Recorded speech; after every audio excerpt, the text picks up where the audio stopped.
ঘরে থাকা অল্প কিছু উপকরণ দিয়ে কিভাবে চিকেন ফ্রাই বানিয়ে নিলাম আর বাচ্চাদের ইচ্ছেও পূরণ করা যায়। শর্টকাট এবং ঝটপট কিভাবে করব সেটাই আজ আপনাদের সাথে শেয়ার করব। আসসালামু আলাইকুম, hello everyone, welcome back to my another blog. আমার প্রিয় ভিউয়ার্সরা সবাই কেমন আছেন?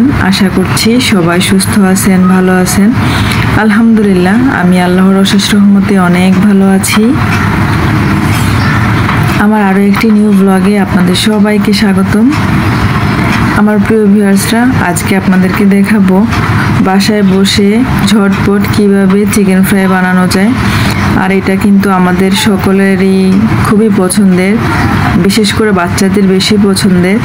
আমাদের যারা বাচ্চারা আছে বাসায় খুবই বায়না করে চিকেন ফ্রাই খাওয়ার জন্য, তো তারা কিন্তু চাইলে আমরা এই জিনিসটা করতে পারি। আমি এখানে একটা মুরগি কেটে ধুয়ে পরিষ্কার করে নিয়েছি। আর আমি কিন্তু পিস পিস করে নিয়েছি, বেশি বড় রাখিনি, বেশি ছোট করিনি। দেখতেই পাচ্ছেন কতটুকু করে নিয়েছি। সাথে আমি কয়েকটা আলুও কেটে নিয়েছি, কারণ আমার মেয়ে আলুটাও এভাবে ফ্রাই করে দিলে অনেক বেশি পছন্দ করে।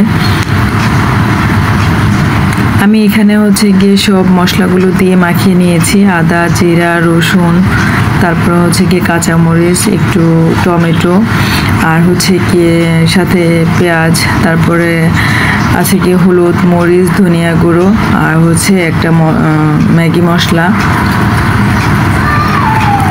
তো চিকেন ফ্রাইয়ের এই ম্যাগি মশলাটা দিলে কি অনেক সুন্দর একটা স্মেল আসে আর অনেক সুন্দর হয় খেতে, কিন্তু অনেক বেশি মজা লাগে।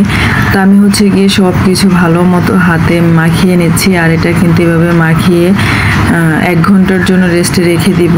আর এভাবে কিন্তু ম্যারিনেট করে আগেভাগে কিছুক্ষণ রেখে দিলে অনেক সুন্দর হয়, আর ভিতরে মশলাগুলো একদম সুন্দরভাবে ঢুকে, খেতেও কিন্তু অসম্ভব মজা হয়। তো আপনারা দেখতে পাচ্ছেন আমি কিন্তু এখানে সুন্দর করে ম্যারিনেট করে নিয়েছি। এখন আমি ঘন্টাখানেকের জন্য রেখে দিব রেস্টে। এই তো ফিরে আসলাম 1 ঘন্টা পর। দেখতেই পাচ্ছেন অনেকটা পানি বের হয়েছে, আর এতে করে কিন্তু মশলাটা ভালো করে ভিতরে ঢুকে গিয়েছে। তা আমি গিয়ে এখন একটা একটা করে ভেজে নেব। আর আমার মেয়ে কিন্তু সেই কখন থেকে বসে আছে, মাম্মি তুমি এটা কখন করবা। তো এটা ছিল শুক্রবারের ব্লগ। আর শুক্রবারে যেহেতু মেয়ে বাসায় থাকে, স্কুল কোচিং সব কিছু বন্ধ থাকে, তো কিন্তু প্রায় সময় আমার কাছে এটা সেটা বায়না করে। তো চিকেন ফ্রাইটাও অনেকদিন ধরেই চাচ্ছিল যে মাম্মি করে দাও। তো আজকে ভাবলাম যে শুক্রবার, ও যেহেতু বাসায় আছে তো করে দেই। আমার প্রিয় ভিউয়ার্সরা, এ পর্যন্ত এসে যদি কেউ থেকে থাকেন, আমার ভিডিওটি যদি আপনাদের কাছে একটু হলেও ভালো লাগে, তাহলে একটি লাইক দিবেন, আমার ভিডিওটি শেয়ার করবেন, এবং যারা এখনও আমার চ্যানেলটি সাবস্ক্রাইব করেননি, চাইলে এখনই সাবস্ক্রাইব করে রাখতে পারেন আমার ভিডিওগুলো যদি দেখতে চান আপনি। আর যারা অলরেডি এই কাজটি করে ফেলেছেন তাদেরকে অসংখ্য ধন্যবাদ। তো আমি গিয়ে কড়াইতে পর্যাপ্ত পরিমাণে তেল দিয়ে নিলাম। আর চিকেন ফ্রাই করতে গেলে কিন্তু প্রচুর পরিমাণে তেল ছিটে, এই জন্য কিন্তু চুলার আশপাশ একদম অবস্থা খারাপ হয়ে যায়। তো আমি গিয়ে এক এক করে সব চিকেনগুলো দিয়ে দিব। আর চিকেনটা ফ্রাই করার সময় কিন্তু একদমই মিডিয়াম আঁচে রাখতে হবে, না হলে কিন্তু মাংসগুলো পুড়ে যাবে, কিন্তু ভিতরে ভালো মতো ফ্রাই হবে না। তো আমি গিয়ে কিন্তু একদম মিডিয়াম আঁচে ভালো করে আস্তে আস্তে করে ফ্রাই করে নিব।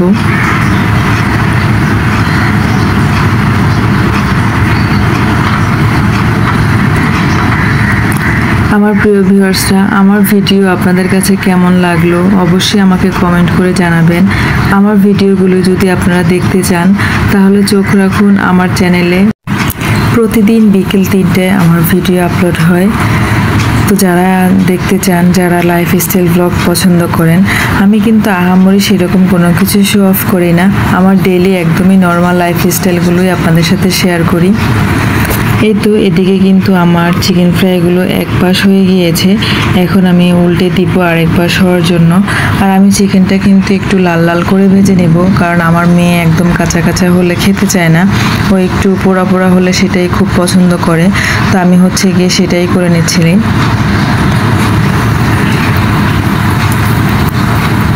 তো আমি এই তো এক এক করে সব ফ্রাই করে নিয়েছি। আর চিকেন ফ্রাইটা কিন্তু দারুণ একটা কালার এসেছে, খুবই সুন্দর হয়েছে। আর এটা কিন্তু যত বেশি ম্যারিনেট করে বেশি সময় ধরে রাখবেন তত বেশি মজা হয়।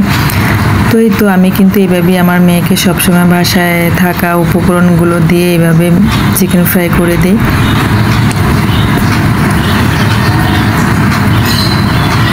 আমি হচ্ছে কি আমার বাকি চিকেন ফ্রাইগুলো কিন্তু এভাবে করে নিব।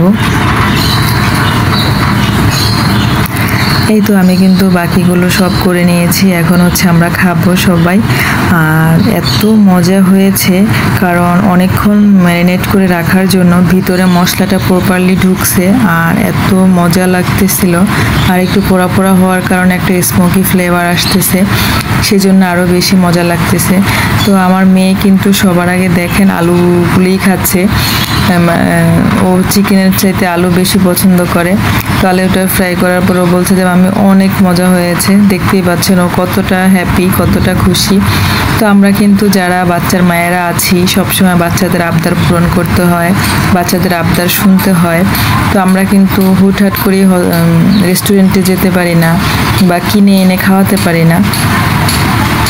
তো তারা কিন্তু চাইলে এভাবে বাসায় থাকা উপকরণ দিয়ে ঝটপট করে বাচ্চাদেরকে বানিয়ে দেওয়া যায়, অনেক টাকাই সেভ হয়ে যায় এতে করে। কারণ এটা কিন্তু এতটুকু এক পিস খেতে গেলেও কিন্তু রেস্টুরেন্টে অনেক বেশি দাম নেয়। হ্যাঁ, রেস্টুরেন্টের খাবারের টেস্ট আলাদা। তো দেখা গিয়েছে যে আমরা যেসব মশলাগুলো বাইরে থেকে কিনতে পাওয়া যায় সেগুলো কিনে যদি বাসায় এভাবে করে দিই তাহলে কিন্তু আরও বেশি ভালো হয়। আর বাচ্চাদেরকে রেস্টুরেন্টের খাবার না খাইয়ে হাতে বানানো খাবারগুলো খাওয়ালেই কিন্তু সবচেয়ে ভালো হয়। তো আমার আজকের ভিডিওটি এ পর্যন্তই ছিল। আপনাদের কাছে কেমন লাগলো অবশ্যই আমাকে কমেন্ট করে জানাবেন। আল্লাহ হাফেজ।